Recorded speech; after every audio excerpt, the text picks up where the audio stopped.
ওর নাম রমজান গুন্ডা। কুসুম নামের একটি মেয়েকে বিয়ের আসর থেকে জোর করে তুলে এনেছে। তার জন্য আইন আছে, পুলিশ প্রশাসন আছে। তোমাকে আইন হাতে তুলে নিতে কে বলেছে? আমি যদি আইন হাতে দিতাম তাহলে এরা জীবিত থানা আসতো না, আসতো এদের লাশ। অনেক বেশি কথা বলে ফেলেছিস। এটা থানা। তুই জানিস কুসুমকে কার জন্য তুলে নিয়ে গিয়েছিল? সেকান্দার খানের দুই ভাই আব্বাস খান আর দিদার খানের মনোরঞ্জনের জন্য। মিথ্যে কথা। ওসি সাহেব, এই শয়তানের উপর আমাদের সয় সম্পত্তি দেখাশোনার দায়িত্ব দিয়ে আমাদের ভাই সেকেন্দার খানের সাথে আমরা শহরে থাকি, আর এই সুযোগে এই হারামজাদা আমার ছোট ভাইটিকে সাথে নিয়ে কুকর্ম করে আমাদের ইমেজ নষ্ট করছে। আমরা চাই ওর শাস্তি হোক। হ্যাঁ, এতদিন শুধু তোমার নাম আর সুনাম শুনেছি, আজ তোমাকে দেখতে পেয়ে বড়ই খুশি হলাম। তোমার সাথে আমরা দুই ভাই একান্তে কিছু কথা বলতে চাই। বলুন। না না, এখানে না, আমাদের বাংলোতে। ঠিকই বলেছেন। আসলে এই এলাকার অভাবে সহজ সরল মানুষগুলো আমাকে মন প্রাণ দিয়ে ভালোবাসে, বিশ্বাস করে। ওই বিশ্বাসকে পুঁজি করে তুমি অনেক বড় হতে পারো। মানে? সামনে সংসদ নির্বাচনে ভাইজানের পক্ষে কাজ করবে।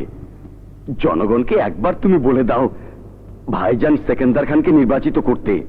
ভাইজান নির্বাচিত হলে তোমার কোনো অভাব অনটন থাকবে না। আমি আমার নিজের অভাব অনটন দূর করার জন্য কিছুই করতে চাই না। আমি চাই সুরমা নদীর উপর বাঁধ নির্মাণ করতে, যা আমাদের এলাকার মানুষের দীর্ঘ 25 বছরের স্বপ্ন। তাহলে এলাকার মানুষ জমিতে ফলাতে পারবে সোনালী ফসল, ঘরে ঘরে উঠবে গোলা ভরা ধান। গরিব দুঃখী মানুষের আশা, তোমার স্বপ্ন সবই পূরণ হবে। এই দীর্ঘ 25 বছরে জনগণ 5 বার ধোঁকা খেয়েছে। এবার আমরা সিদ্ধান্ত নিয়েছি, আগে বাঁধ, পরে ভোট। আরে জনগণের কথা বাদ দাও, নিজের কথা ভাবো। বলো কত টাকা পেলে তুমি আমাদের হয়ে কাজ করবে? শোনো, তোমাদের মতো মানুষরা নেতা হয় বলেই জনগণের ভাগ্য বদলায় না। মুসা, তুমি কিন্তু আপনি থেকে তুমি বলতে শুরু করেছো। আসলে তোমরা আপনি বলার যোগ্য মানুষ নও। এই মুসা, মুখ সামলে কথা বল। এই বেটা, তোর কোন বাপ আছে যে নির্বাচনে জিতার আগে বাঁধ নির্মাণ করে দেবে? এই, আমি অগ্নি মানব, ধ্বংস করে সকল দানব। আমি অন্যায়ের বিরুদ্ধে করি লড়াই। মনে রাখিস, আমি গরিবের ভাই, আমি মুসা, মুসা ভাই।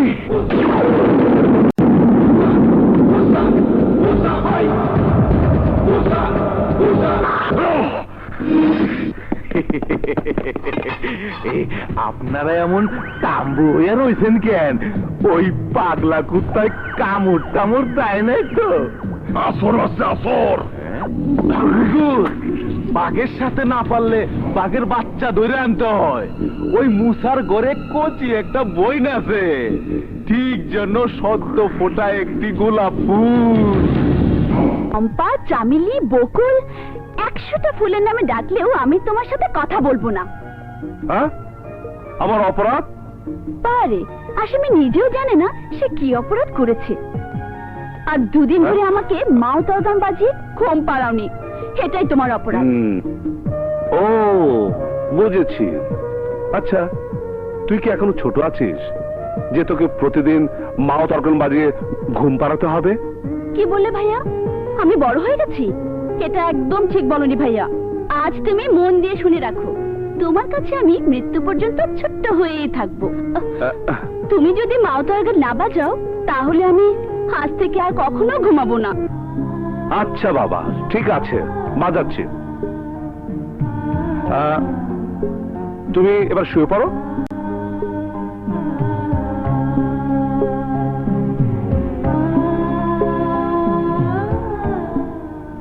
ঘুমাও ঘুমাও।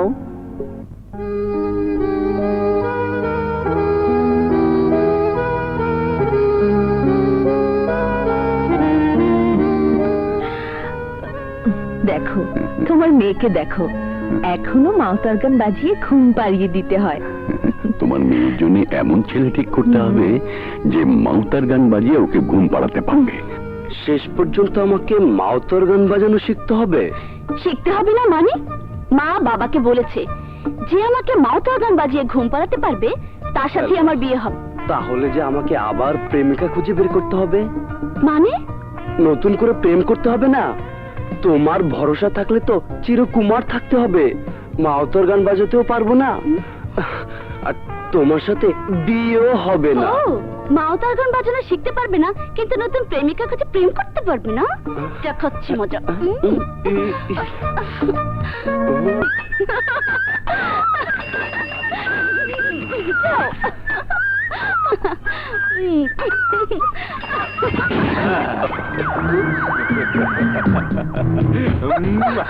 তোর ঠোঁটে মধু, বুকে মধু, মধু সারা গায়ে রে, তোর লাগিয়া আব্বাস দিদার করে হায় হায় রে।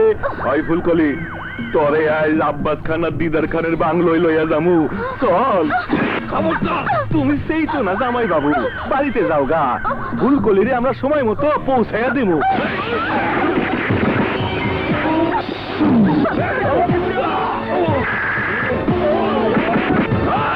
বকুলকে ছেড়ে দে বলছি। জামাই বাবুর একটু কাবু করতে হইব।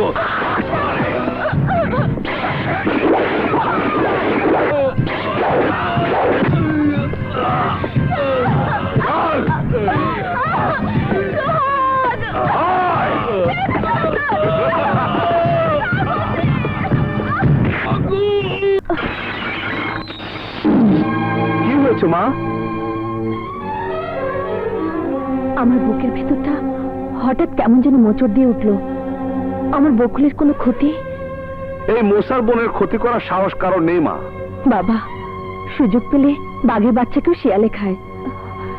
সে কখন থেকে বকুলকে কোথাও দেখছি না, তুই একটু খুঁজে দেখ না বাবা। ঠিক আছে মা, ঠিক আছে। মুসা ভাই, শোনা, কি হয়েছে তো? রমজান, রমজান আমাকে চুরি মেরে বকুলকে তুলে নিয়ে গেছে।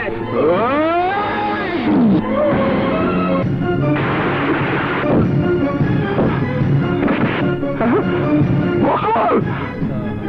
Bakul! Bakul! Doctor! Doctor! Doctor! Doctor! Doctor! Doctor! কি হয়েছে? ডাক্তার! ডাক্তার! ডাক্তার! আমার বোনকে বাঁচান। আপনারা সবাই বাইরে যান, আমি থাকতে ওর কিচ্ছু হবে না। যান, দেখছি।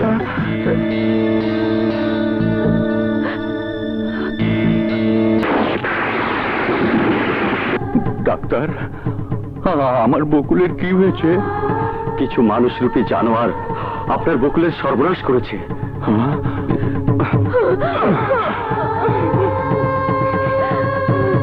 বকুল, বকুল, বল তোর সর্বনাশ কে করেছে? বল, বল বকুল। ভাইয়া, খান বংশের লোকেরা আমার সর্বনাশ করেছে। খান বংশ? বাঁচার মতো পথ তো তোমরা রাখোনি। মেয়েটাকে ভোগ করে আবার বাঁচিয়ে রেখেছো। এখন যদি মেয়েটার জ্ঞান ফেরে তোমাদের কথা বলে দেয় তাহলে তোমরা কেউ বাঁচবে না। আরে মনে করেন মরে গেছে। আরে শুধু মরলে হবে না, ডাক্তারকে দিয়ে মেডিকেল রিপোর্টটাও পাল্টে দিতে হবে। ডাক্তারকে বাগে আনতে পারবো তো? আমার কথা আমি বলেছি, ডাক্তারের কথা ডাক্তার বলবে।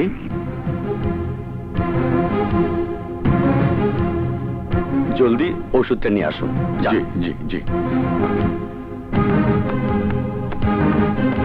বাবা, বকুলের কি অবস্থা? ভালো না, ডাক্তার এই ওষুধগুলো আনতে বললো। আমি আনছি, তুমি বকুলের কাছে যাও। যাও বাবা। আচ্ছা আচ্ছা।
বাবা বাবা মা মা বাবা